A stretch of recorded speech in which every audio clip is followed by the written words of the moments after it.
Please, sir. Just 5 minutes, Sophia's voice quivered, trembling like her hands as she stood in the grand marble hallway. Her eyes were red from holding back tears, her uniform wrinkled from the long hours she'd already spent on her knees scrubbing the Billionaire's floors. Donald Hale didn't even turn around.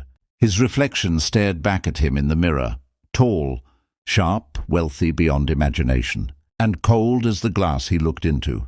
He straightened his gold cufflinks, the corners of his mouth lifting into a humorless smirk. 5 minutes? He said, with the sort of laugh that made the air feel smaller. Sophia, this is a business, not a charity. You're paid to clean, not to beg.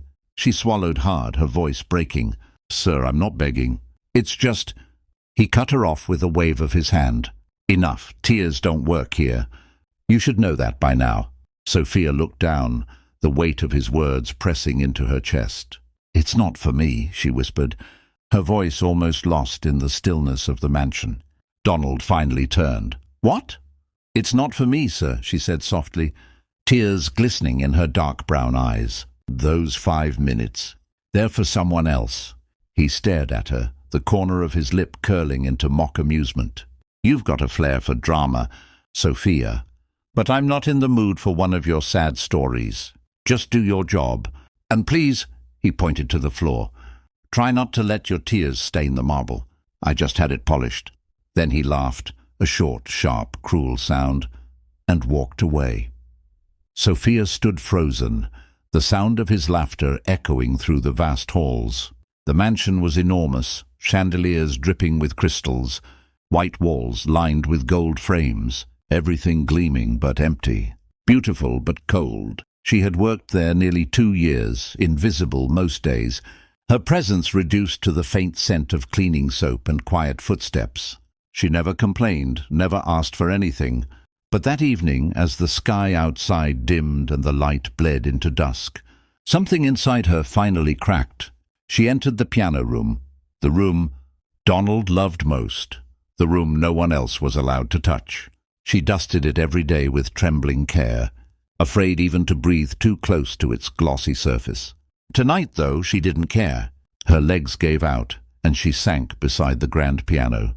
Her voice broke as she whispered, "Mama." I tried to stay strong. I promised you I'd never let anyone see me cry. But today, I can't. Tears spilled down her cheeks, splashing against the polished floor that reflected her pain like a mirror. The door creaked behind her.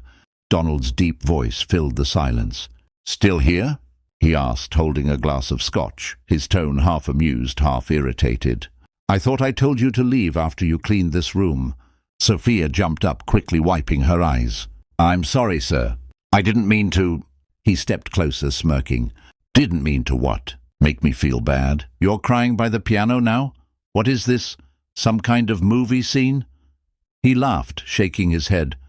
"I wasn't trying to make you feel anything, sir," she said softly, eyes lowered. "Then why are you crying?" Sophia hesitated, her chest rising and falling fast. "Because this piano, it reminds me of someone." Donald tilted his head, amused. "Oh, really? And who might that be? Your long-lost prince?" Sophia shook her head slowly. "My son." The laughter died in Donald's throat. He blinked, the word son lingering in the air like a ghost. "Your son?"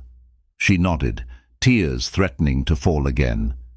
"He used to play, sir. Not a fancy one like this. Ours was old, broken in places, but he made it sing. Every evening when I came home from work, he'd play me a song. Said he wanted to make music that could make people forget their sadness. I used to tell him he already did."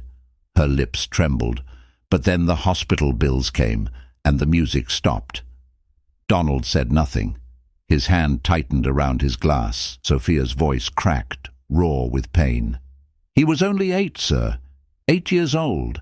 And every day I told him I'd be home soon, that Mama was working for a kind man, that one day I'd bring him here so he could see a real piano." She forced a fragile smile. He never got the chance. The air grew heavy. Donald's usual arrogance faltered. For the first time his eyes shifted from her face to the floor. Sofia wiped her eyes again. "Those 5 minutes I asked for," she whispered. "They were for him. Today's his birthday." Donald's breath caught in his throat. Sofia lowered her head. "I just wanted to sit here for 5 minutes, in silence, and remember the sound of his music." Donald stood motionless, his mind suddenly too loud, his mansion too quiet.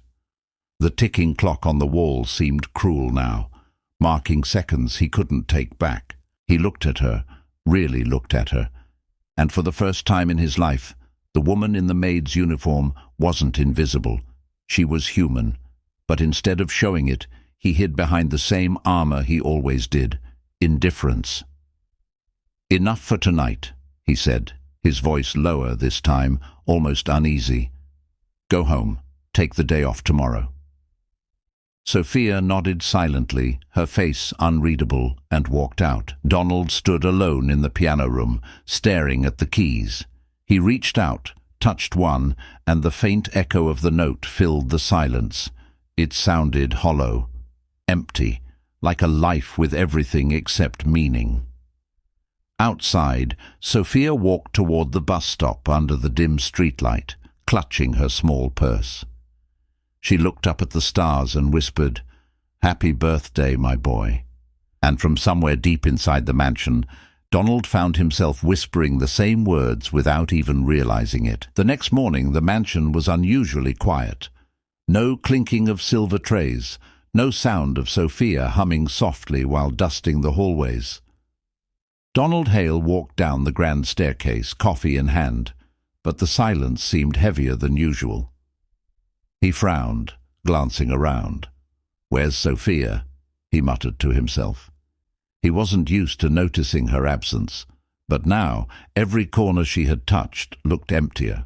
He sat at the breakfast table, trying to read the morning paper, but the same line blurred in front of his eyes again and again. His mind wasn't on business news or stocks. It was on the sound of her broken voice the night before.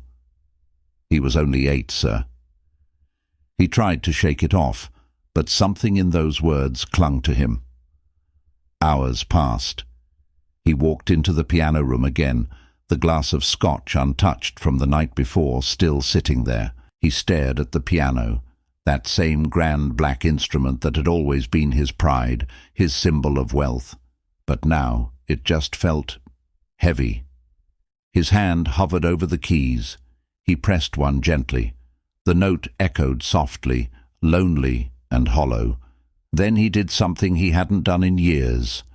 He sat down and tried to play, but his fingers were stiff, mechanical. No emotion, no rhythm, just noise. After a few failed notes, he slammed the lid shut and muttered, "Useless." He leaned back, his gaze distant. Memories flickered. His own childhood, his father shouting, his mother crying, the piano lessons he never wanted but was forced to take. His father used to say, "Feelings are for the poor. Money doesn't cry, son. Remember that." And he had. All his life, he had remembered that. But Sofia's tears, those weren't weak. They were real. Stronger than any contract he had ever signed. Later that day he asked his secretary, "Where does Sofia live?" The woman blinked, surprised. "Sir?" "Sofia. The maid. I need her address." It's on her file, but may I ask why?" "Just give it to me," he said sharply. That evening, as the sun sank behind the tall city buildings, Donald drove himself, something he hadn't done in years, to the edge of town. The streets changed from glass towers to cracked sidewalks, from polished stores to worn-out walls painted with fading colors of life. He found the small building, paint peeling, children's laughter echoing faintly in the distance. He climbed the narrow stairs and stopped outside a door marked with fading letters, S. Johnson. He knocked once, then again. The door opened slowly and Sofia stood there, surprised and confused. "Mr. Hale?" she said, voice uncertain. He looked completely out of place. Expensive suit, shining shoes, the scent of luxury trapped in the scent of dust and old paint. I wanted to talk, he said, almost awkwardly. May I? Sofia hesitated. Of course, sir. She stepped aside, letting him in. The small apartment was tidy but worn. A faded photo of a smiling boy sat on a shelf beside a small toy piano. Donald's eyes lingered on it. That's him, Sofia said quietly. Daniel. Donald nodded, not knowing what to say. For a moment neither spoke. The ticking of the small wall clock filled the silence. I didn't mean to intrude, Donald began. I couldn't stop thinking about what you said last night. Sofia gave a sad smile. It's all right, sir. People don't usually think about my words after I leave the room. He exhaled deeply. I laughed at you, he admitted, and I shouldn't have. Sofia looked down, her voice soft but steady. You didn't know. That's not an excuse, Donald said quietly. I built this empire thinking emotions were weakness. But yesterday, you... He paused, searching for words. You made me see what strength really looks like. Sofia blinked, surprised by the sincerity in his tone. Donald's eyes fell back to the small toy piano. He played that? Yes, she whispered. Every night before bed, even when he was sick, said music helped him dream. Donald's throat tightened. He must have been a remarkable boy. She smiled faintly. He was. He had your stubbornness. Donald raised an eyebrow, a rare hint of a smile touching his lips. My stubbornness? Sofia chuckled softly. Yes, sir. He used to say, Mama, if rich people can make big things happen, then I'll be rich too, but kind. Her voice trembled. He wanted to build pianos for children who couldn't afford one. Donald stared at her, speechless. The words hit deeper than he expected. He had spent his life chasing numbers, ignoring people. The only music in his world had been the sound of money counting. He glanced at the photo again, Daniel's bright eyes staring back, filled with the same spark Sofia carried even in her grief. Without thinking, he said, Come back tomorrow. Sofia blinked. Sir? Come back to the mansion. There's something I want to show you. She nodded slowly, unsure but trusting the tone in his voice. It was different now, softer, human. That night, Donald couldn't sleep. He sat in his study, staring at the piano across the room. His father's voice haunted him again. Feelings are for the poor. He whispered to himself, Then I guess I've been poor all along. The next morning, when Sofia arrived, the mansion felt different. Sunlight poured through the windows, the curtains open for the first time in months. Donald stood by the piano. You said he used to play music that made people forget their sadness, right? Sofia nodded. Then let's bring that back. He gestured for her to come closer. On the piano was a folder, new, clean, with a golden seal. She hesitated before opening it. Inside was a document titled, The Daniel Foundation for Children's Music Dreams. Sofia's breath caught. Her hands trembled. Sir, what is this? Donald smiled softly. It's a foundation in your son's name, for children who can't afford instruments. I'll fund it, completely. It'll start with piano lessons in the city, free for every child who dreams like he did. Tears filled her eyes. Why would you do this for me? Donald looked down, his voice thick. Not for you, for him. And maybe for the man I used to be. She couldn't hold back anymore. The tears came freely, but this time they weren't of pain. They were of healing. Donald stepped forward, hesitating, then gently placed a hand on her shoulder. You once said your son made music to make people forget their sadness. Maybe it's time his music healed more than just you. Sofia sobbed softly, smiling through her tears. He'd be so happy, sir, so proud. Donald nodded, his eyes glistening too. Then let's make him proud. That day, for the first time in years, laughter filled the mansion. Not from arrogance, but from warmth. Donald played a simple melody on the piano, clumsy but heartfelt, and Sofia hummed along. The sound was imperfect, yet it filled the house with something neither money nor marble ever had: peace. Outside, the city moved on, busy, loud, uncaring. But in that house, something had changed forever. A year passed. The mansion that once stood silent and cold now hummed with life. The sound of children's laughter echoed through the grand halls.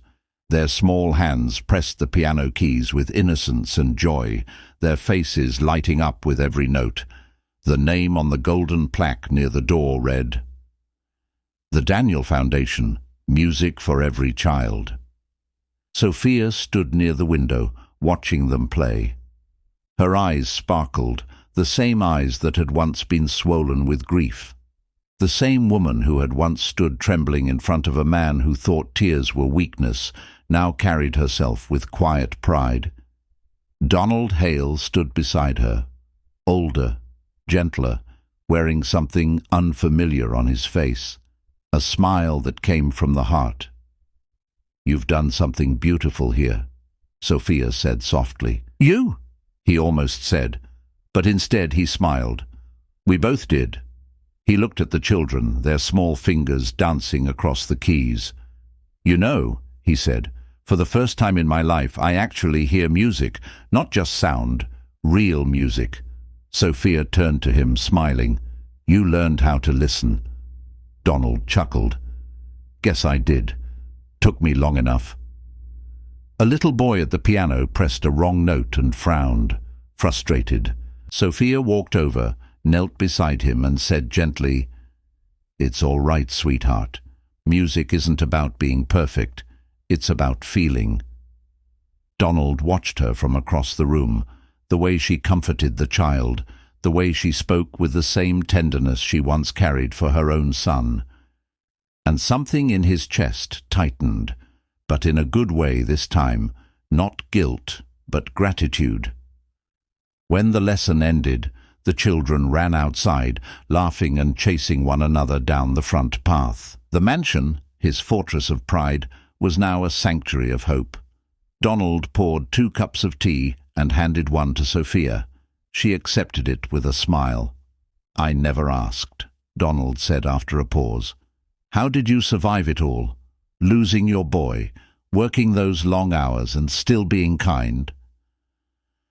Sofia looked out at the sunlight spilling through the window. "Kindness isn't something you do because life is easy, sir," she said quietly. "You do it because life isn't." Her words hung in the air, soft but powerful. Donald nodded slowly, his gaze distant.